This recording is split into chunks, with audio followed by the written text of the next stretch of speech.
ஒரு சூப்பரான ஹெல்த்தியான இந்த மழை காலத்துக்கு, அதாவது இப்போ மழை பெஞ்சிட்டு இருக்கு, அதுக்கு ஏற்ற மாதிரி ஒரு சூப்பரான ஒரு சுருக்குன்னு வாய்க்கு எதமாக ஒரு கோல்டெல்லாம் இருக்கு இல்லையா, இப்போ அதுக்கெல்லாம் ஏற்ற மாதிரி ஒரு குழம்பு வைக்கலாம். இந்த குழம்பு வந்து ஊற்றி நீங்கள் சாப்பிட்டீங்கன்னு வைங்க, ரொம்ப நல்லாயிருக்கும். நல்ல ஜீரணமும் ஆயிடும், ரொம்ப நல்லாயிருக்கும், வாய்க்கும் நல்ல இதமாக இருக்கும். வாங்க இதை எப்படி வந்து நல்ல டேஸ்ட்டாகவும் ஈஸியாகவும் செய்யலாம் அப்படிங்கிறத இந்த வீடியோக்குள்ளே போய் பார்ப்போம். நம்ம ஈரோடு அம்மாச்சி யூடியூப் சேனலை சப்ஸ்கிரைப் பண்ணாதவங்க சப்ஸ்கிரைப் பண்ணிக்கோங்க, பெல் பட்டனையும் கிளிக் பண்ணிக்கோங்க. நம்ம ஈரோடு அம்மாச்சி மசாலாவில் 28 பொடி வகைகள் இருக்குது. உங்களுக்கு சத்து மாவு வகைகளும் இன்ஸ்டன்ட் பொடி வகைகளும் மசாலா பொடி வகைகளும் இருக்குது. விருப்பப்பட்டதை வாங்கணும்னு நினச்சிங்கன்னா வெப்சைட், வாட்ஸ்அப் டீட்டெயில்ஸ் உங்களுக்கு டிஸ்கிரிப்ஷன் பாக்ஸில் கொடுக்குறேன், ஆர்டர் பண்ணி வாங்கிக்கலாம். வாங்க ஒரு சுவையான இந்த கிளைமேட்டுக்கு ஏற்ற மாதிரி அருமையான ஒரு ஹெல்த்தியான ஒரு குழம்பு வைக்கலாம். பாருங்க, இன்றைக்கி நம்ம என்ன பண்ணலாம், 1 ஸ்பூன் அளவுக்கு நல்லெண்ணெய் ஊற்றிக்கலாம். இதில் ஒரு 1/4 ஸ்பூன் அளவுக்கு மிளகு போட்டுக்கலாம். இதுலேயே ஒரு 1/2 ஸ்பூன் அளவுக்கு ஜீரகம் போட்டுக்கலாம். இதுலேயே 1 ஸ்பூன் அளவுக்கு கருஞ்சீரகம் கிடைச்சதுன்னா வாங்கிக்கோங்க. இது எல்லா மல்லிகை ஜாமான் கடையிலையும் கிடைக்கும். இதுலேயே நம்ம என்ன பண்ணலாம், சுக்கு வந்து 1 இன்ச் அளவுக்கு எடுத்து வச்சுருக்கேன், இதையும் போட்டுக்குவோம். இதுலேயே ஓமம் ஒரு 3/4 ஸ்பூன் அளவுக்கு எடுத்து வச்சுருக்கேன், இதையும் சேர்த்துக்குங்க. இதுலேயே என்ன பண்ணுவோம், 1 ஸ்பூன் அளவுக்கு முழு மல்லி எடுத்து வச்சுருக்கேன், இதையும் சேர்த்துக்கலாம். பாருங்க, இதுலேயே ஒரு 1/2 ஸ்பூன் அளவுக்கு குருணை பெருங்காயம்,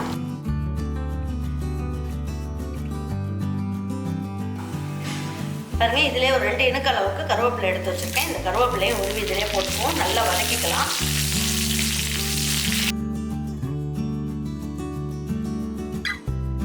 பாருங்க, இதிலே ஒரு 5 பல்லு பூண்டு எடுத்து வச்சுருக்கேன், இதையும் போட்டுக்கலாம். இதிலே ஒரு கைப்பிடி அளவுக்கு சின்ன வெங்காயம், இது எல்லாமே ஒன்றா சேர்த்து நல்லா வதக்கிக்கலாம்.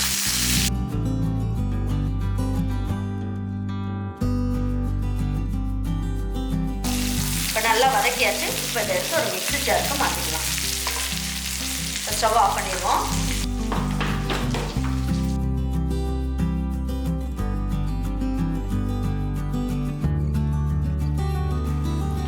இது எல்லாமே நம்ம என்ன பண்ணியிருக்கோம், மிக்ஸி ஜாரில் மாற்றியாச்சு. இப்போ இதை ஒரு பல்ஸில் போட்டுட்டு இதில் என்னென்ன போட்டு அரைக்கணுன்றதையும் நான் சொல்கிறேன்.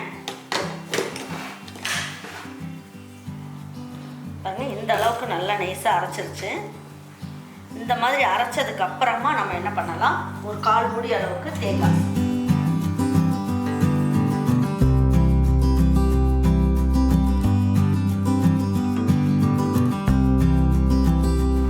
இதையும் பல்ஸில் போட்டுட்டு அதுக்கப்புறம் வேணுன்ற அளவுக்கு தண்ணி ஊற்றி நல்லா நைஸாக அரைச்சி எடுத்து வச்சுக்கலாம். இந்த அளவுக்கு புளி எடுத்து நல்லா ஊற வச்சுருக்கேன். ஊற வச்சதுனால உங்களுக்கு நிறைய இருக்குது. ஆனால் நீங்கள் இந்த அளவுக்கு புளி எடுத்து ஊற வச்சிட்டிங்கன்னா உங்களுக்கு வந்து ஊறினதுக்கப்புறம் இந்த அளவுக்கு இருக்கும். நல்லா கரைச்சிட்டு வடிகட்டி எடுத்து வச்சுக்கலாம்.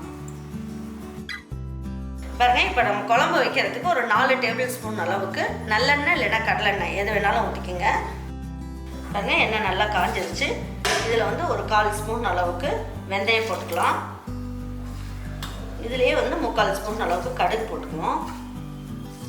இதில் ஒரு 10 மிளகு மட்டும் பார்க்க நல்லாயிருக்கும், அதுக்காக கொஞ்சமாக போட்டுக்கலாம். இதில் 2 இனுக்கு கருவேப்பிலை எடுத்துருக்கேன், போட்டுக்கலாம்.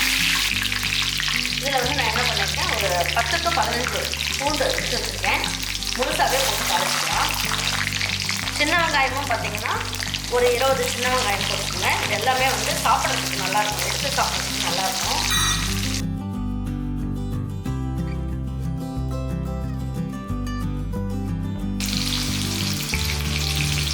இந்த குழம்புக்கு தேவையான அளவுக்கு உப்பை இந்த வெங்காயம் வதங்கும் போதே போட்டுக்கலாம். ஒரு 1/2 சிட்டிகை அளவுக்கு மஞ்சள் தூள் சேர்த்துக்கலாம்.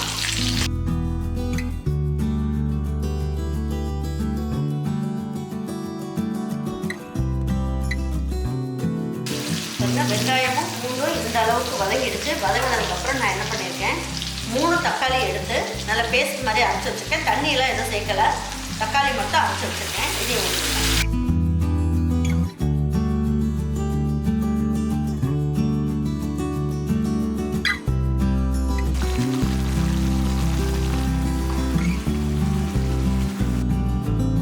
பார்த்தீங்கனாலே தெரியும், எண்ணெயெல்லாம் பிரிஞ்சு வர ஆரம்பிச்சிருச்சு. இப்படி இருந்தாலே குழம்பு வந்து நல்லா, அதாவது இந்த தக்காளி வந்து நல்லா வதங்கிடுச்சுன்னு அர்த்தம். இப்போ இந்த டேபிள் ஸ்பூன்லேயே 3 ஸ்பூன் அளவுக்கு நம்ம குழம்பு மிளகாய்த்தூள் சேர்த்துக்கலாம். குழம்பு மிளகாய்த்தூள் இல்லைன்னா மல்லித்தூளும் ரெட் சில்லி பவுடரும் சேர்த்துக்கலாம்.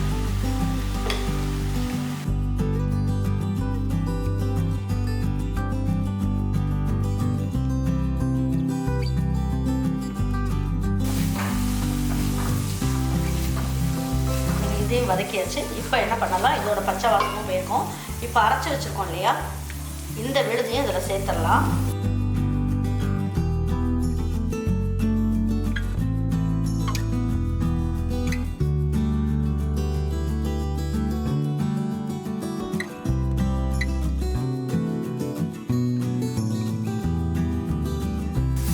நல்லா வதங்கிட்டு இருக்கட்டும். இப்போ நம்ம புளி கரைச்சி வச்சுருக்கோம் இல்லையா, இது நல்லா கரைச்சிட்டு வடிகட்டி இதுலேயே ஊற்றிக்குவோம்.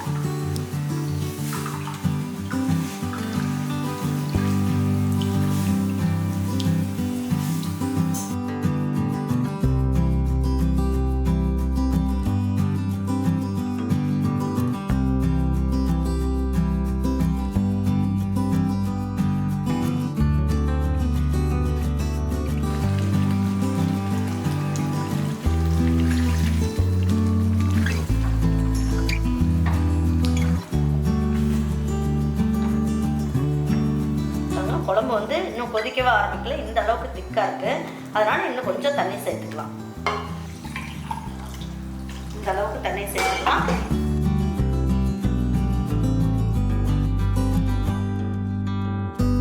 இப்போ வந்து ஒரு 5 நிமிஷத்துக்கு ஹை ஃப்ளேம்லேயே இருக்கலாம், தட்டை மூடி வச்சுக்குவோம். பாருங்க, இப்போ எடுத்து பார்க்கலாம். கொஞ்சமாக வெல்லம் சேர்த்துக்கலாம்.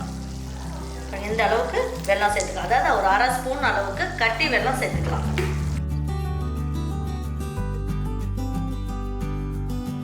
இது ஒரு 5 நிமிஷம் ஸ்லோ ஃப்ளேமில் இருக்கட்டும்.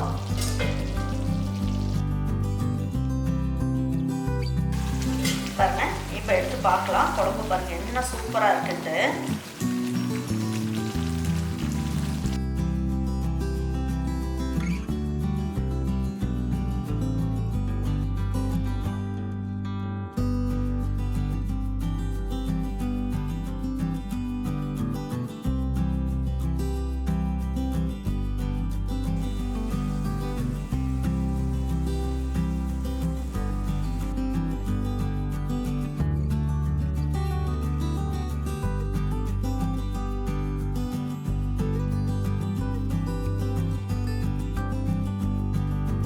பசியே இல்லை அப்படின்றவங்களுக்கு கூட இதை வச்சு சாப்பிட்டோம்னா நல்ல பசியும் தூண்டும். அதே நேரத்தில் வெயிட் லாஸ் பண்ணணும் அப்படின்றவங்க இந்த கருஞ்சீரகத்தையும் ஓமத்தையும் வெந்தயம் எல்லாம் போட்டு நம்ம வந்து வறுத்து கூட பொடி பண்ணி சாப்பிட்லான்றாங்க. அந்த மாதிரி சாப்பிடும் போது ஒரு சிலருக்கு பிடிக்காம போயிடும். இதே மாதிரி குழம்பு மாதிரி வச்சு சாப்பிட்டோம் அப்படின்னா இதுவும் வந்து உடம்புக்கு ரொம்ப நல்லது தான். கண்டிப்பாக இதே மாதிரி ஒரு குழம்பை உங்கள் வீட்டில் இருக்கவங்களுக்கு செஞ்சு கொடுங்க. செஞ்சு கொடுத்துட்டு இப்போ இருக்க கிளைமேட்டுக்கு நல்ல கோல்டு இருக்குது, எல்லாருக்குமே மழை பெஞ்சிட்டு இருக்கு, அதுக்கு ஏற்ற மாதிரி ஒரு குழம்பை அருமையாக செஞ்சு கொடுத்துருக்கோம். உங்கள் வீட்டில் இருக்கவங்க செஞ்சு கொடுத்துட்டு அவங்களுக்குலாம் பிடிச்சிருந்ததுன்னா லைக் பண்ணுங்கள், ஷேர் பண்ணுங்கள், சப்ஸ்கிரைப் பண்ணுங்கள், மறந்துடாமல் கமெண்ட்ஸ் பண்ணுங்கள். தேங்க்யூ ஃபார் வாட்சிங் ஈரோடு அம்மாச்சி சமையல். தேங்க்யூ.